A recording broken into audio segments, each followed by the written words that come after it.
1949 वो तारीख थी जब भोपाल से रियासत खत्म हो गया था और भोपाल जो है वो देश में विलय हुआ था। लेकिन आज जो मैं आपको खबर दिखा रहा हूं, आपको सुनकर आश्चर्य होगा, क्योंकि राजधानी भोपाल में आज भी शरिया कानून चल रहा है। जी हां, सही सुना आपने, ये शरिया कानून है। और ऐसा क्यों कह रहा हूं, क्योंकि यह सुनकर भी आप अचंभे में पड़ जाएंगे कि शरिया कानून के अंतर्गत ही भोपाल में तलाक किए जा रहे हैं। आंकड़ा जो है वो अधिकृत है, जो कि 2000 के पार पहुंच चला है। और इस पूरे मामले को उठाने वाले मुस्लिम त्योहार कमेटी के अध्यक्ष शमशुल हसन भाई आज हमारे सामने हैं, उनसे चर्चा करेंगे। जनाब, कैसे संभव शरिया कानून चल रहा है? बड़ा एक गंभीर आरोप है, कागजात मैंने भी देखे हैं जो बोल भी रहे हैं। मामला समझाइएगा दर्शकों को। नहीं, मेरा ऐसा मानना है कि सरकार की भी गलती है। अगर मध्य प्रदेश के मुस्लिम इदारों में भर्ती कानून नियम लागू होता तो ये सारी चीज़ें नहीं होती। आज 2 से 3 हज़ार बच्चियों का जीवन नर्क नहीं बनता। आज स्थिति ये है कि काजी शहर और रियासत के काजी बने हुए हैं, जिसका प्रमाण मैंने दिया है आपको। तो मैं किसी के ख़िलाफ़ नहीं हूँ, ना मुझे किसी से कोई रंजिश है। लेकिन जहाँ गलत होता है, चाहे वो गलत कोई भी करने वाला हो, तो मेरी फितरत में है, मेरी आदत में शुमार है। अगर गलत हो रहा है तो मैं उस गलत का कम से कम मैं तो विरोध करूँगा, वो करता रहूँगा, चाहे इसके लिए मुझे जो भी सज़ा भुगतना पड़ी भुगतने को तैयार हूँ। लेकिन वर्तमान स्थिति ये है कि 2 से 3 हज़ार तलाक़ें हो जाना ऑन रिकॉर्ड 24 तक, 24 के बाद से अभी तक कितनी तलाक़ें हो गई होंगी? 1000-1200 हो चुकी होंगी। तो वो मसाजिद कमेटी एक ऐसा इदारा है जहाँ पर बहुत सारे मुस्लिम मसाइल होते हैं, जाते हैं, लेकिन वहाँ सुनवाई नहीं होती। मैं उसको नर्क नाम रखा है मैंने। वहाँ पर तलाक़ होना, जहाँ तलाक़ें होती हैं, वहाँ एक तलाक़ बड़ा अजीब लफ्ज़ है, लेने में भी डर लगता है, क्योंकि अल्लाह के करीब बड़ा नापसंद अमल है तलाक़। अगर हमारी बहन बेटियाँ, मेरी भी बच्ची है, बेटी है, बहनें, अगर हम इस तरह तलाक़ कराएंगे तो हम अपने बच्चों को, बेटियों को कहाँ ले जाएंगे? आप, एक प्रश्न यहाँ पर है कि आखिर शरिया कानून से कैसे कहा जा सकता है और किस प्रकार से? दर्शकों को थोड़ा सा आप बताइएगा कि रियासत की सील पर कैसे जो है एक प्रकार से यूँ कहा जाए कि ये काला कारोबार। नहीं, देखिए, रियासत ख़त्म है, 49 में विलय हो चुका है। उसके बाद कानून लागू हुआ है, संविधान के तहत पूरा मुल्क चल रहा है। उसके बाद भी पता ये चल रहा है कि हम बराबर क़ज़ियात से तलाक़ें दे रहे हैं, तलाक़ें हो रही हैं, नोटिफिकेशन जारी हो रहा है, फ़र्ज़ी हो रहा है। आज स्थिति ये एक शहर का काजी लिख रहा है कि 3 शहर, रायसेन, सीहोर, भोपाल। तो ये अपने आप में रियासत पे ही आ गया। बड़ा शर्म का विषय, मुझे भी बड़ा शर्मिंदगी है कि हमारे शहर के लोग अभी भी सो रहे हैं। देखिए, आप देखिए, ये साथ में मोबाइल है। देखिए, ये जो देख रहे हैं, ये जो आप देख रहे हैं यहाँ पर, ये जो आपको यहाँ पर मैं दिखाता हूँ, ये जो आप पीले कलर में देख रहे हैं, ये रियासत की सील है। भोपाल उस रियासत की सील है जिसका विलय हो चला है, लेकिन आज भी इस सील का उपयोग किया जा रहा है। और ये सर्टिफाइड कॉपी है। क्यों शमशुल भाई? बिल्कुल बिल्कुल, ये सर्टिफाइड कॉपी है और इसी सील के आधार पर जो है काम किया जा रहा है। सील है ये लगी हुई सील, देख सकते हैं आप। बड़े अफसोस के साथ आपके इस चैनल के माध्यम से बताना चाहता हूँ कि अभी वक्त है, अगर अभी नहीं जागे तो बहुत अनर्थ होने वाला है। तो मैं मध्य प्रदेश के मुख्यमंत्री से भी कहना चाहता हूँ कि इतनी गंभीर विषय, इतना गंभीर मामला, लेकिन आज तक कोई कार्रवाई नहीं होना। मगर पहले कार्रवाई की भी बात करेंगे शमशुल भाई, लेकिन सबसे पहले हम ये भी और आपसे जानना चाहेंगे कि ये पूरा मामला सामने आ जा रहा है। हम देख रहे हैं एक चीज़ सामने आती है, निकाह का पैसा और तलाक का पैसा, यानी तलाक के लिए ज़्यादा बहुत गवर्नमेंट का फंड भी आता है, 3 करोड़ 80-85 लाख के समथिंग आता है। और निकाह और तलाक़ों का भी पैसा आता है, वो भी 1 करोड़ से ऊपर चला जाता है। लेकिन पैसा जाता कहाँ है, ये एक गंभीर विषय है। इमाम, मौज़िन, जिनके पीछे हम 5 वक्त की नमाज़ पढ़ रहे हैं, उनकी तनख्वाह किसी की 2000, किसी की 1500, 1800, 3000, 4000, ये तनख्वाह है। इतने पैसों में किसी का गुजारा नहीं हो सकता। एक इमाम की फैमिली होती है, मुअज्जिन की फैमिली होती है। अब उन पैसों से अपना गुजारा करेगा या पेट्रोल डलवाएगा, क्या करेगा? सही, एक मसला है, ये भी एक मसला है। मैं आपसे यहाँ पर एक और चर्चा यहाँ पर कर रहा हूँ शमशुल भाई की, यहाँ हम देख रहे हैं कि कागजातों में इस शिकायत के बाद एक ये कोर्ट है। देखिए, पहले मैं आपको कोर्ट का, एक हाई कोर्ट का मैं आपको एक दस्तावेज यहाँ पर दिखाता हूँ।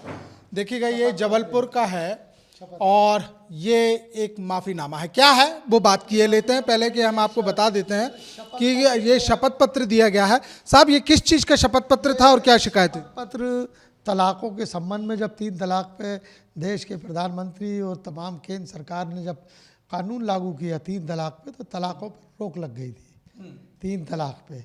एक अच्छा कानून था जिसका संपूर्ण देश ने स्वागत किया था, जिससे ख़ास तौर से महिलाओं को रिलीफ मिला था।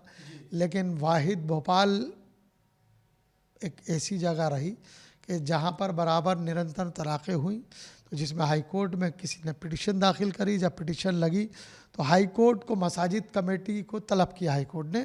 अतुल श्रीधरन जज थे, बहुत सीनियर जस्टिस थे, तो उनके समक्ष जब ये मामला गया तो उन्होंने वहाँ सबको वहाँ लाइन अप किया, खड़े हुए।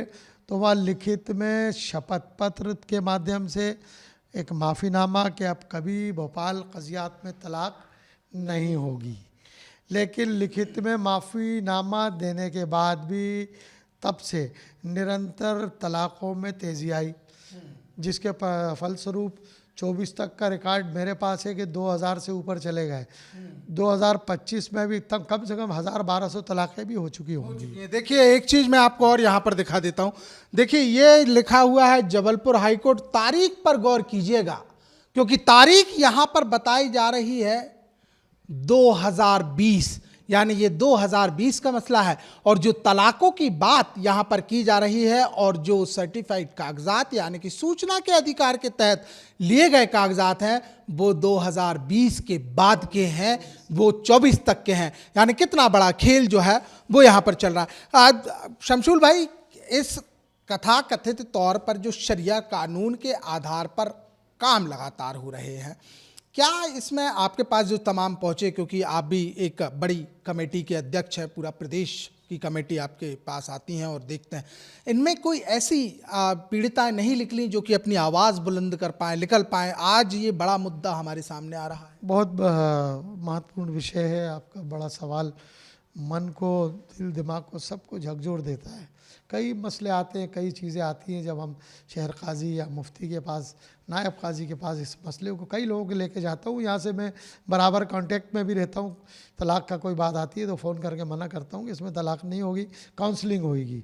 लेकिन मजबूरी ये है कि ये हमारे उलमा इकराम भी हैं, लोग बोलने में डरते हैं, कहते हैं यार काजी का विरोध कौन करेगा, मुफ्ती का विरोध कौन करेगा, अपनी बच्चियों को कुर्बान कर देते हैं, विरोध नहीं करते हैं। जिसकी वजह है हमारी खामोशी ही है, जो आज तलाक़ का स्तर और बहुत तेज़ी से बढ़ता चला गया। अगर हम आवाज़ को, उस बच्ची की आवाज़ को अपनी आवाज़ मिला देते तो यकीनन उस बच्ची को भी इंसाफ मिलता और तलाक़ देने वाला भी जेल जाता, उस परिवार को भी हम जेल भेजने का काम करते। लेकिन बच्ची का परिवार सोचते हैं कि यार परिवार की बदनामी होगी, इज़्ज़त के डर की वजह से उस परिवार को खून का घुट पीकर खामोश रहना पड़ता है। ये हमारे लिए बड़ी विडम्बना है हमारे। ये कहा जा सकता है कि ये एक प्रकार से यूँ कहें कि एक जो आपका एक लिया और सांप और तुगलक के फरमान कहूँगा इसको। और मैं तमाम भोपाल ही नहीं, संपूर्ण मध्य प्रदेश के, देश के अल्पसंख्यक समाज से, मुसलमानों से ये कहना चाहता हूँ कि जितनी तेज़ी से हो सके तलाक़ों को रोकिए, तलाक़ों का विरोध करिए। क्योंकि अल्लाह के यहाँ जब हम दुनिया से, जब फ़ानी दुनिया से जाएंगे तो हम अल्लाह के यहाँ क्या जवाब देंगे कि हमारे आंखों के सामने गुनाह हो रहा है, हमारी बहन बेटियों की तलाक़ें हो रही हैं। तो वो लड़की भी वहाँ खड़े होकर अल्लाह के बारगाह में नहीं कहेगी कि ये वहाँ मौजूद थे जब मेरी तलाक़ हो गई, या अल्लाह इनने वहाँ विरोध नहीं करा, वहाँ इनने नहीं रोका। तो हम भी यकीनन उसके भागीदारी, गुनाह के भागीदारी हैं और सज़ा के हक़दार हैं। तो मेरा तमाम देश के उलमाओं से, तमाम देश की तंजीमों से, कमेटियों से, वो तमाम काजियों से, मुफ्तियों से, आलिमों से, फाजिलों से, कारियों से, इमामों से, मौज़िनों से, वो तमाम इस मसलों पर, इस तलाक़ों पर जो लोग काम कर रहे हैं, उनसे तमाम लोगों से मैं हाथ जोड़कर गुजारिश कर रहा हूँ कि तलाक़ों को रोकिए, बहन बेटियों के घर बर्बाद होने से बचाइए, दहेजों से बचाइए। अगर चंद रुपयों के खातिर अपनी बच्चियों की तलाक कराते हैं तो उससे बेहतर है कि हमें डूब मरना चाहिए। आपने एक बहुत बड़ी बात यहाँ पर कह दी, चंद पैसों के लिए। ये चंद पैसों को थोड़ा सा समझाइएगा कि ये काला खेल कैसे चल रहा है। पैसों का लेन देन होता है, पैसों से सब पैसा से काम चल रहा है। कई मुफ्ती, मैं ऑन रिकॉर्ड बोल रहा हूँ, अगर मेरी बात को कोई झुटला देगा तो मैं फांसी चढ़ने को तैयार हूँ। मैंने ही बच्चियों के पैसे वापस कराए मुफ्ती से। कितने लेते थे साहब? वैसे तो 5,000 रुपये में तलाक करा रहे थे। मैंने उस बच्ची से पूछा, ऐशबाग में रहती है, मैंने कहा बेटा कैसे आए हो आप? कि लो तलाक। मैंने कहा क्या आप दे रहे हो तलाक? तो उसने कहा कि नहीं मैं नहीं दे रही तलाक। तो रोने लगी। मैंने कहा कौन आया? कि मेरी माँ साथ आई है। तो मैंने कहा बेटा पैसे दिए आपने? कि 5,000 रुपये मुफ्ती साहब ने लिए जो तलाक करा रहे हैं मुफ्ती। तो मैंने कहा और किससे लिए? कि लड़के से भी लिए। मैंने कहा बेटा आपने क्यों दिए? कि वो हमसे कह रहे थे कि आज तलाक करा देंगे फिर इसी से दोबारा निकाह करा देंगे। तो मैंने वहाँ गदर मचाया, जिसका प्रमाण मेरे पास है। पता ये चल रहा है कि वो 5,000 रुपये वापस दिएगा उस मुफ्ती से लेके। मैं नाम नहीं बताऊंगा उस मुफ्ती का, बड़ा अजीब लगेगा मुझे। वो 5,000 रुपये उस बच्ची के वापस दिलाए। और मैंने वहाँ गदर मचाया, जिसमें शेर काजी साहब को भी मालूम है, नायब काजी साहब को भी मालूम है, मुफ्ती को भी मालूम है, मसाजिद कमेटी को भी मालूम है कि ये तलाक किसने रोकी और पैसे वापस किसने दिलाए। तो मैं ये चाहता हूँ कि ये तलाक़ों का खेल बहुत गंदा खेल है, पूरा नस्लें बर्बाद हुई जा रही हैं। और आपके चैनल के माध्यम से ये कहना चाहता हूँ, मैं ऑल इंडिया मुस्लिम त्यौहार कमेटी का संरक्षक हूँ। तमाम देश के लोगों से ये कहूँगा, तमाम उलमाओं से ये कहूँगा कि ये तलाक़ों के मसलों को रोके, आगे आइए। आज उनकी बारी है, कल हमारी बहन बेटी की भी बारी है, मेरी भी कह रहे हैं। आपने इसकी पहल भी की है। शमशुल भाई, आपसे एक और चीज़ यहाँ पर, इतने कागजात पूरे सर्टिफाइड, ये पूरा बंच हम देख रहे हैं, तमाम चीज़ें हैं, सब सर्टिफाइड भी हैं, हमने आंखों से भी देख लिया। आपने अभी क्या स्टेप उठाया, कहाँ गए हैं और क्या आपको आश्वासन मिला है? अभी अल्पसंख्यक कल्याण मंत्री को हमने इसमें एक आवेदन पूरे रिकॉर्ड के साथ दिया है। और आदरणीय माननीय मंत्री महोदय के जो पीए हैं यादव जी, हमें उनने 2 दिन का समय कहा था कि 2 दिन रुक जाइए, मामला गंभीर है, इसकी जांच का विषय है।